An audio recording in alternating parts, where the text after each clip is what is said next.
ఎందుకంటే మరి ప్రమోద్ కుమార్ ఎట్లా హత్య చేయబడ్డాడు ఏంటి అనేది సభ్య సమాజం అంతా తెలుసుకున్న సందర్భంలో మరి రియాజ్ గారి యొక్క నేర చరిత్ర అందరికీ తెలుసు. రియాజ్ గారు మరి 61 కేసుల్లో నిందితుడు అని ఛార్జ్ షీట్లు అయి ట్రయల్ నడుస్తున్నాయి. మహారాష్ట్రలో 10, తెలంగాణలో 51.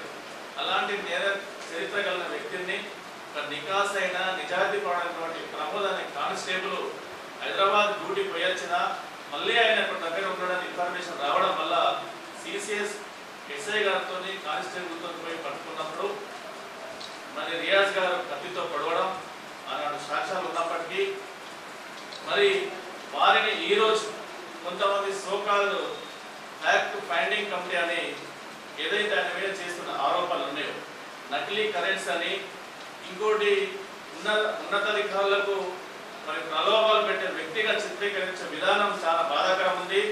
మీకు మేము దీని ద్వారా హెచ్చరించేది ఏంటంటే మీరు ఫ్యాక్ట్ ఫైండింగా ఫాల్స్ ఫైండింగ్ అనేది మరి మీరు నిర్ధారణ చేసుకోవాల్సిన అవసరం ఉంది. ఈరోజు అందరూ కూడా ప్రమోద్ గురించి ఒక ఫుట్బాల్ ప్లేయరు, ఒక క్రికెట్ ప్లేయరు, మంచి నిజాయితీ కూడా చెప్తుంటే ఒక తహసీల్దార్ యొక్క కుమారుడైన అలాంటి వ్యక్తి మీద నిందారోపణలు చేయడం సమంజసం కాదు. ఇక్కడ ఉన్నటువంటి పెద్దలందరికీ తెలుసు, వారందరూ మాట్లాడతారు. దీని మీద సంతాప సభ పెట్టి మరి దళిత సంఘాలు, పౌర సంఘాలు, విద్యార్థులు, మరి స్నేహితులు అందరితో కూడా త్వరలోనే మరి ఈ 2-3 డేస్లో ఒకటి సంతాప సభ పెట్టి ఆనాడు అందరం మాట్లాడతాం. దాని మీద పెద్దలు మాట్లాడడానికి వచ్చారు కాబట్టి మరి మొదటగా దండి వెంకటన్న గారిని మాట్లాడవలసిందిగా కోరుతున్నాను. జిల్లా కేంద్రంలో కానిస్టేబుల్ ప్రమోద్ గారిని గతంలో ఇందాక చెప్పినట్టు అనేక కేసులు ఉన్నటువంటి ఒక రౌడీ సీటుగా చట్ట వ్యతిరేక కార్యకలాపాలు ఉన్నటువంటి వ్యక్తి విధి నిర్వహణలో ఉంటారు. పోలీసులు చాలా మంది మీద నేరాలు ఉంటే తీసుకెళ్తారు, సింపుల్గా ఫోన్ చేస్తే కూడా వస్తారు. కానీ ఎందుకు హత్య చేయాల్సినంత మరి ఆయనకు ఉండేటువంటి నేర ప్రవృత్తి ఎట్లాంటిది అనేది కూడా మనకు అర్థమైపోతుంది. కాబట్టి దాని నుంచి జరిగినటువంటి పరిణామాలు ఇవన్నీ కూడా మనం మీడియాలో చూసాము. అయితే ఇప్పుడు కొత్త కథనాలు ఏంటంటే చనిపోయినటువంటి వ్యక్తి మీద, అంటే అప్పటికి ఎప్పుడు కూడా ఆయన జీవించి ఉండగా ఆయన విధి నిర్మాణంలో ఎప్పుడు కూడా ప్రమోద్ గారి మీద ఎప్పుడు ఒక ఆరోపణ లేదు, లేదా ఉన్నతాధికారులకు కానీ సంబంధిత పోలీస్ స్టేషన్లు కానీ ఆయన మీద ఎట్లాంటి ఫిర్యాదులు లేవు. కానీ చనిపోయిన వ్యక్తి మీద రకరకాల మరి తప్పుడు కథనాలు వస్తున్నాయి. కాబట్టి ఆ కథనాల్ని ఖండించడంతో పాటు, ఎందుకంటే పోలీసులు, కింది స్థాయి పోలీసులు ప్రజలు ఏదైనా సమస్యలు ఉంటే ముందు నిలబడేది కింది స్థాయి పోలీసులే. కాబట్టి మరి ఇట్లాంటి పరిస్థితుల్లో ఒక హత్యకు గురైనటువంటి పోలీస్ కానిస్టేబుల్ని అట్లాంటి విధులు నిర్వహిస్తున్నటువంటి ఆ వ్యవస్థలో ఉన్నటువంటి కింది వాళ్ళని కూడా, అంటే ఇట్లాంటి తప్పుడు కథనాలతో వాళ్ళ మానసిక స్థైర్యాన్ని దెబ్బతీయకుండా, అదేవిధంగా ఈ కుటుంబ సభ్యులు ఎవరైతే ప్రమోద్ కుమార్ కుటుంబం ఉన్నదో ఆయన బంధువులు ఒక దిక్కేమో కుటుంబం ప్రభుత్వం ఎన్ని సహకారం అందించినా, ఎన్ని డబ్బులు ఇచ్చినా, ఉద్యోగం ఇచ్చినా ఆ కుటుంబానికి ఒక పెద్ద దిక్కును కోల్పోయి మొత్తం వాళ్ళ బంధువులు, సమాజం వాళ్ళకు ఉన్నటువంటి వాళ్ళు ఒక దిగ్భ్రాంతికరమైన పరిస్థితిలో ఉన్నప్పుడు ఆయన మీద కథనాలు రావడం అనేది అది మనం చెప్పలేము. అట్లాంటి కథనాల్ని కూడా మనం వివరించడానికి ఆస్కారం లేదు. ఎందుకంటే హైదరాబాద్ నుంచి ఒక ఫ్యాక్ట్ ఫైండింగ్ కమిటీ వచ్చింది. నిజంగా ఫ్యాక్ట్ ఫైండింగ్ కమిటీ వస్తే ఆ సంబంధిత పోలీస్ స్టేషన్ని కలవాలి, ఆ పోలీసులు ఎవరైతే ఉన్నారో, ఎవరైతే ఆ రోజు పాల్గొన్నారో వాళ్ళని కలవాలి, ఎస్ఐ గారిని కలవాలి, సిపి గారిని కూడా కలవాలి, ఇక్కడ ఉన్నటువంటి మీడియా మిత్రుల్ని కలవాలి, ఆ రోజు జరిగిన సంఘటనలు అన్నింటినీ అవసరమైతే హాస్పిటల్స్కి వెళ్ళాలి, నిజమేమనేది అది నిజ నిర్ధారణకు సంబంధించింది. కానీ అది ఏది లేకుండా ఎక్కడో హైదరాబాద్లో ఉండి రకరకాలు చేసి కుటుంబ సభ్యుల్ని కూడా వేధించారని, అంటే పెద్ద పెద్ద సీరియస్ కేసులో ఉన్నటువంటి వాళ్ళని కూడా కుటుంబ సభ్యుల్ని అంతగా వేధించినట్టు ఏం కనిపించదు. కానీ ఇది చూస్తామంటే చాలా కథనాలు వల్లినట్టుంది. కాబట్టి ఇది నిర్దిష్టంగా ఏంటంటే ప్రమోద్ మీద, ఆయన మృతి చెందినటువంటి వ్యక్తి మీద, ఆ కుటుంబం మీద జరిగేటువంటి దుష్ప్రచారాన్ని ఖండించాల్సిన అవసరం ఉంది. లేదా ఉన్నత అధికారులు దాని మీద ఒక విచారణ జరిపి నిజమేంటిదో కూడా సమాజానికి, ప్రజలకు చెప్పాల్సిన బాధ్యత ఉంది అని చెప్పేసి ఈ సందర్భంగా తెలియజేస్తాం. जो भाई मेरे प्रमोद का इस अंदाज में रियाज की जानिब से कत्ल होना, उसके बाद जो ना रियाज का एनकाउंटर होना निजामाबाद के अंदर जो ना पहली मरतबा है, ये बहुत बड़ी अफसोस की बात है। बाद में हैदराबाद से एक फैक्ट फाइंडिंग कमेटी जो आई हुई थी, उन्होंने जो ना क्या है दोनों घरों में जाके मुलाकात करे, रियाज से भी और जो है क्या है मेरे भाई प्रमोद भी जाकर मुलाकात करे। उन्होंने जाने के बाद तरह तरह की जो ना कुछ चीज़ें अफवाहें जो फैल रही है, खासतौर पर जो ना क्या है ये कुछ पैसों का लेन देन का मामला था। इसकी अवध में जो ना रियाज ने जो है ना क्या है इनको पैसे दो बोल के दबाव डाला गया है ये पुलिस वालों की तरफ से, इस तरह की बातें आ रही है। असल क्या है ये फैक्ट कहता है क्योंकि जो एक आदमी मर गया है, मरने के बाद उनकी फैमिली जिस अंदाज में जो है क्या परेशान होते हैं। अब लड़का जाने के बाद रियाज हो या प्रमोद हो, यहाँ से रुखसत होने के बाद कितना भी पैसा दो, कितना भी जो है क्या है 1 करोड़ रुपये दो और उसके मुताबाद जो है क्या है कुछ नौकरी दो, तब भी जो है क्या है जो जान गई वापस नहीं आ सकती। हम खासतौर पर जो है यहाँ पे माला माना लोग दिगर जो है प्रजा संघ जो आवामी संजीवनी के होते ठीक है, अगर कुछ फैक्ट है तो उसको निकालिए, बताइए। या तस्वीर हो रही है एक तरफ जो है क्या जान चले गई, दूसरी तरफ जो है किस अंदाज में जो है क्या कोरोना फैलाया जा रहे हैं। अगर इसके अंदर फैक्ट है तो बिल्कुल बताइए, तो ना उसको जो ना कबूल करते, नहीं तो इसको जो है क्या है जो भी जो है इस अंदाज से रोमस फैला रही है इसको पता होना चाहिए, क्योंकि जो ना आवाम जानना चाहिए। अब देखो दोनों चले गए, उसके बाद क्या है फैक्ट, किस अंदाज में फैक्ट है, हकीकत क्या है इसको जानना हमारे लिए भी आवाम के लिए भी निजामत है, क्योंकि निजामत एक पुरमन जो है ना क्या है शहर निश्चित है, अब तक भी जो है पुरमन है। इसको जहाँ आइंदा की जो है क्या है एक गंगा जमुनी तहजीब की तरह रखना हमारी ख्वाहिश है। हम लोग जो भी प्रॉब्लम है पूरे मिल के हल करने की हम लोग यहाँ पे हिंदू मुस्लिम सिख ईसाई मिल के कोशिश कर रहे हैं। उस अपना में इस अंदाज में जो ना इसको यहाँ के माहौल को बिगाड़ना अच्छी बात नहीं है, जो भी है हकीकत इसको जो ना सामने लाना चाहिए, हमारी इस वक्त डिमांड। ఏదైతే గత 17వ తేదీ నాడు కానిస్టేబుల్ ప్రమోద్ కుమార్ హత్య ఈ సభ్య సమాజంలో జరగాల్సినటువంటి సంఘటన కాదు. హత్యా నేరారోపణలు ఉన్నటువంటి వ్యక్తి సమాజంలో వెలివేయబడి రౌడీ షీటర్గా కేసు నమోదైనటువంటి వ్యక్తి తప్పించుకునే క్రమంలో ప్రమోద్ కుమార్ని కత్తితోటి పొడిచి హత్య చేసినటువంటి పరిస్థితి ఉంది. అంతకుముందు ఆయన మీద అటు డిపార్ట్మెంట్లో కానీ బయట కానీ ఏ రకమైనటువంటి ఆరోపణలు ఎదుర్కొన్నటువంటి వ్యక్తి కాదు ప్రమోద్ కుమార్. కానీ ఆయన హత్య తర్వాత జరిగిన ఎన్కౌంటర్ తర్వాత నిజ నిర్ధారణ కమిటీ పేరుతో జరిగే తతంగం ఏదైతే ఉందో అది సరైనటువంటి పద్ధతుల్లో నిర్ధారణ చేసేటువంటి పద్ధతుల్లో నిర్ధారించకుండా ఒక వ్యక్తి మీద లేనిపోని అభాండాలని ఆరోపణలని చేయడం సరైనది కాదు అనేటువంటిది అభిప్రాయపడతాము. ఇంతవరకు ఆయన సర్వీస్లో ఎటువంటి ఛార్జ్ షీట్ కానీ మెమో కానీ లేదా ఏ రకమైనటువంటి దీన్ని ఎదుర్కొన్నటువంటి వ్యక్తి మీద ఇట్లాంటి అభియోగాలు మోపి ఆయన వ్యక్తిత్వాన్ని ఖననం చేయటం సరైనది కాదు.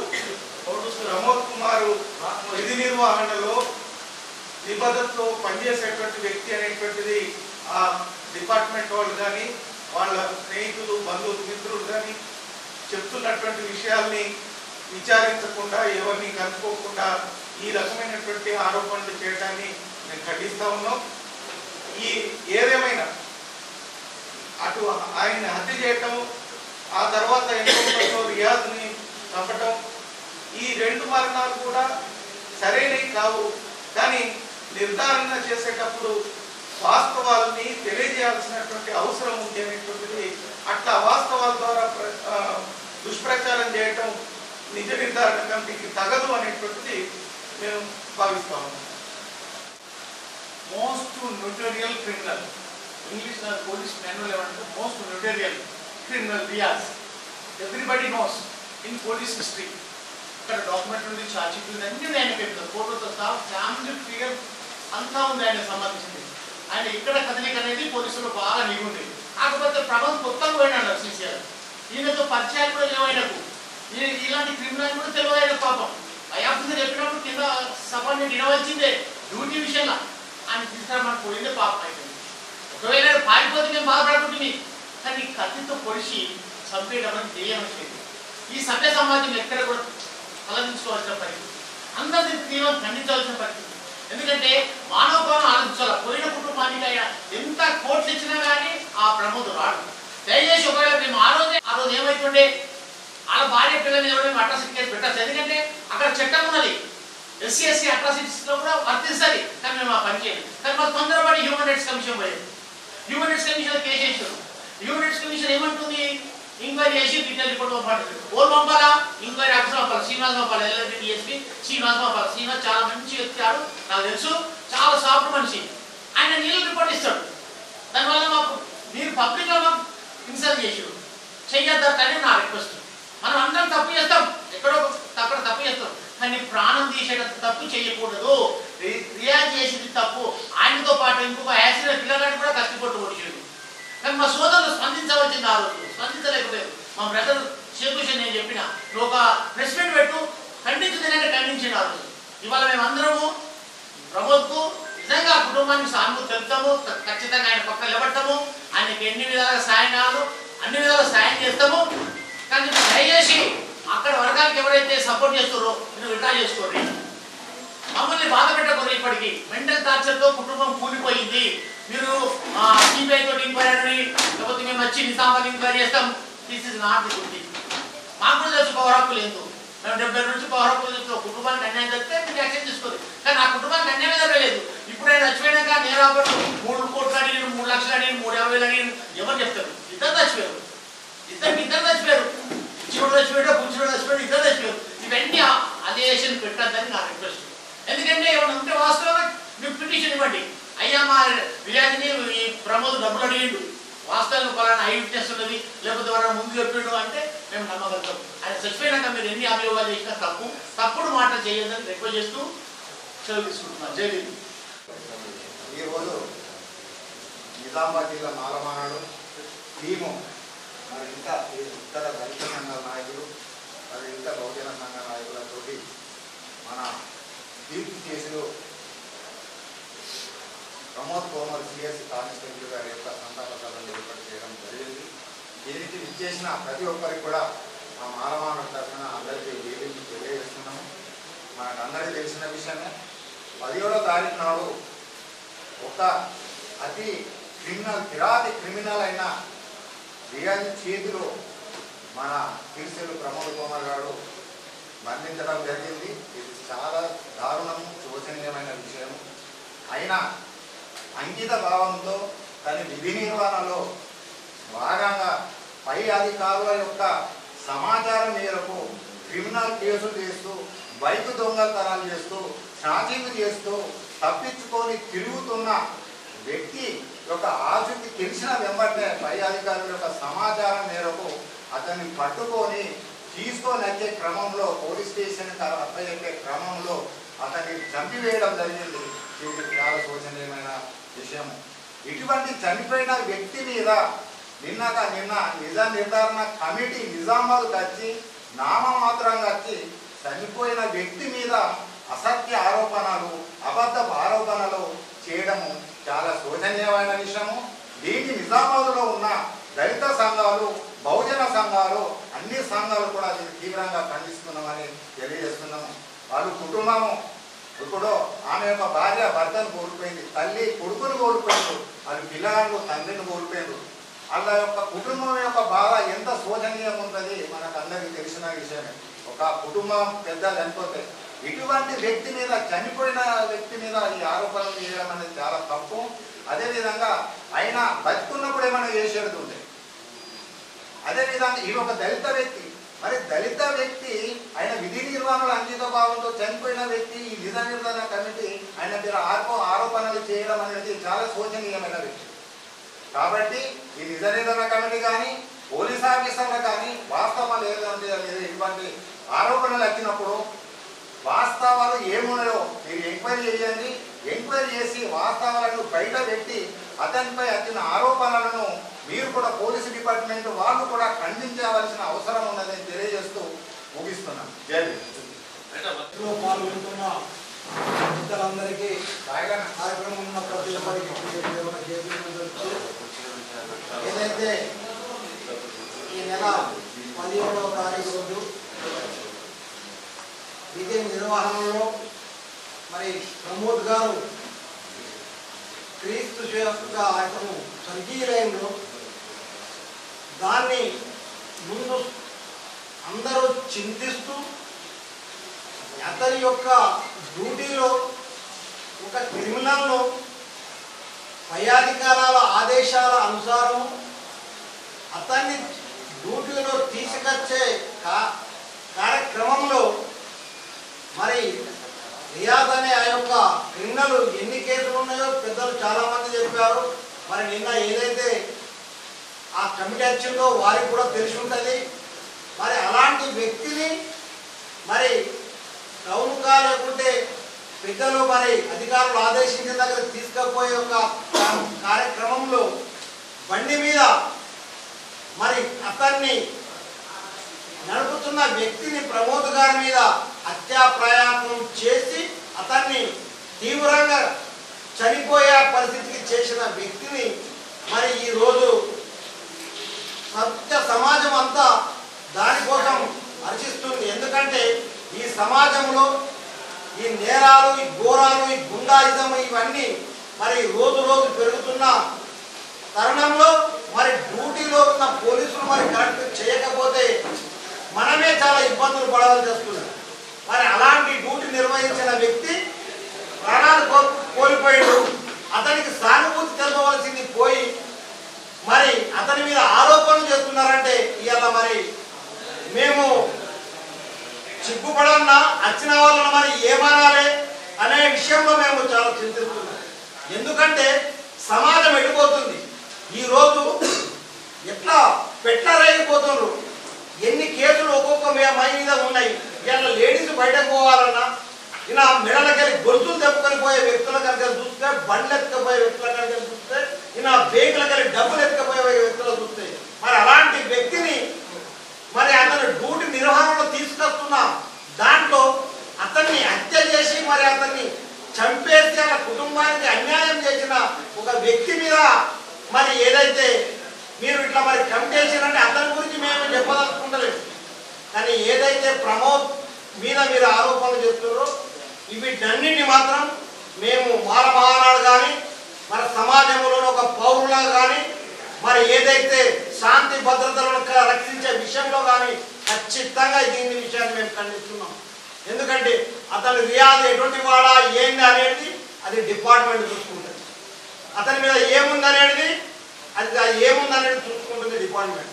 కానీ ప్రమోద్ మీద అనవసరమైన అబండాలేసి అతని యొక్క ప్రతిష్టను దెబ్బతీసే విధంగా ఇంకా వేరే వాళ్ళ పోలీసులు మరి ఇంకా ముందుకొచ్చి ఏదైనా కార్యక్రమాన్ని చేయాలన్నా మరి వాళ్ళు గుండాలను కానీ మరి బందిపోటు లాంటి వ్యక్తులను కానీ మరి పట్టుకురావాలంటే మరి భయపడే విధంగా మనం ఈ సమాజము వాళ్ళకి ధైర్యం ఇచ్చేది పోయి మరి ఇలాంటి మంచి వాళ్ళ మీద మరి ఆరోపణలు చేసినట్టయితే ఎవరు కూడా ఎంత డ్యూటీ నిర్వహణలో ఉన్నా తన ప్రాణం ముఖ్యం, తన కుటుంబం ముఖ్యం. దాన్ని దృష్టిలో పెట్టుకుని పనిచేస్తున్నారు. కాబట్టి వాస్తవాలను తెలుసుకొని మాట్లాడాలి. వాస్తవాల విషయాలు ఏదున్నా మీరు గవర్నమెంట్ నుంచి తెలుసుకోండి. ప్రమోద్ విషయంలో ఎట్టి పరిస్థితుల్లో ఏది మాట్లాడినా మరి మాల మహానాడు కానీ సమాజం కానీ సహించదని మేము తీవ్రంగా ఈ యొక్క విషయాన్ని ఖండిస్తూ అతి తొందరలోనే మరి ఏదైతే ఈ అన్ని విషయాల మీద ఒకటి మేము మీటింగ్ పెట్టి మరి ప్రజలందరికీ వివరణ ఇచ్చినందుకు అతి తొందరలో ఒక డేటు పెద్దలందరూ ఫిక్స్ చేస్తారని చెప్తున్నారు. కాబట్టి ఆ విషయంలో మీడియా వాళ్ళు కానీ పత్రిక విలేకరులు కానీ అందరూ కూడా సహకరించవలసిందిగా కోరుతున్నాం. అందరికీ జై భీమ్, జై భీమ్, జై భీమ్. కలిగినటువంటి షేక్ రియాజ్ చేతిలో నీతిమంతమైన పోలీసు చనిపోతే వారి కుటుంబాన్ని ఇంకా క్షోభకు గురి చేయాలని ఫ్యాక్ట్ ఫైండింగ్ కమిటీ ద్వారా మరి ఏ రాజకీయ నాయకులు మాట్లాడిస్తుర్రా ఇంకా వేరే శక్తులు మాట్లాడిస్తుర్రా మాకు తెలియదు. కానీ ఒకవేళ ఇదే కనుక ఉంటే నిజామాబాద్ ఉన్నటువంటి అన్ని వర్గాలు, దళిత సంఘాలు, ప్రజా సంఘాలు, విద్యార్థి సంఘాలు అందరితోని ఒక నీతివంతమైన పోలీస్ అధికారికి సపోర్టుగా మేమందరం నిలబడతామని మరి 5th నాడు పెద్ద ఎత్తున మరి సంతాప సభలను కూడా నిర్వహించి మరి మా అందరి మద్దతు కూడా తెలియజేస్తాం. మరి కుటుంబానికి మనం స్థైర్యాన్ని ఇవ్వాల్సింది పోయి ఏదో వాళ్ళ ప్రలోభాలు ఇచ్చినట్టుగా చిత్రీకరించి అతి హీనాతీనంగా మాట్లాడడం అనేది సభ్య సమాజం మీ వల్ల మరి సోషల్ మీడియాలో మాట్లాడుతుంటే కొద్దిగా మీకు గ్రహించాలి. ఇప్పటికి కూడా చెప్తున్నాం, మీకు ఎవరి చరిత్ర ఏందో అందరికీ తెలుసు. 61 కేసులున్న చరిత్ర కలిగిన వ్యక్తికి ఎలా మీరు మద్దతుగా మాట్లాడుతున్నారంటే మీరు ఎవరికి ఎంత మరి మీరు ఏ ప్రలోభాలకు మీరు అమ్ముడు పేరు అనేది కూడా ఆలోచించవలసిన అవసరం ఉంది. ఇది ఫ్యాక్ట్ ఫైండింగ్ కమిటీ కాదు, ఫాల్స్ ఫైండింగ్ కమిటీగా మరి అభివర్ణించాల్సి వస్తుంది. కాబట్టి నిజామాబాద్ జిల్లా పక్షాన, మేధావుల పక్షాన, ఇలా మా ఉద్యోగుల పక్షాన, ఇలా మా సంఘాల పక్షాన మీకు ఒకటే నేను చెప్తున్నా, ఏదైనా మీరు మాట్లాడాలనుకుంటే, ఏదైనా మీరు తెలుసుకోవాలనుకుంటే 5th నాడు రండి, మేముంటాం. ఆ రోజు నిజ నిర్ధారణ ఇక్కడనే తేల్చుకుందామన్న మాటలు మీ ద్వారా వారికి తెలియజేస్తూ, మరి గౌరవ సిపి గారి, డీజీపీ గారి మీరు రెస్పాండ్ అయిన తీరును మేము మాకు మరి చాలా బాగుంది. ఆ తీరును మాకు సంతృప్తికరంగా ఉన్నప్పటికీ ఇలాంటి వ్యక్తులు ఈ సోషల్ మీడియాలో పెడుతున్న వారికి కూడా గుణపాఠం చెప్పాల్సిన అవసరం కూడా ఉంది కాబట్టి మీరు కూడా మరి ఎవరైతే ఈ ఫాల్స్ ఫైండింగ్ కమిటీ వాళ్ళు ఉన్నారో వారిపైన కూడా చర్య తీసుకోవాలని, మరి SC ST కేసు కూడా బుక్ చేయాలని మీ ద్వారా మరి డిమాండ్ చేస్తారు. Thank you.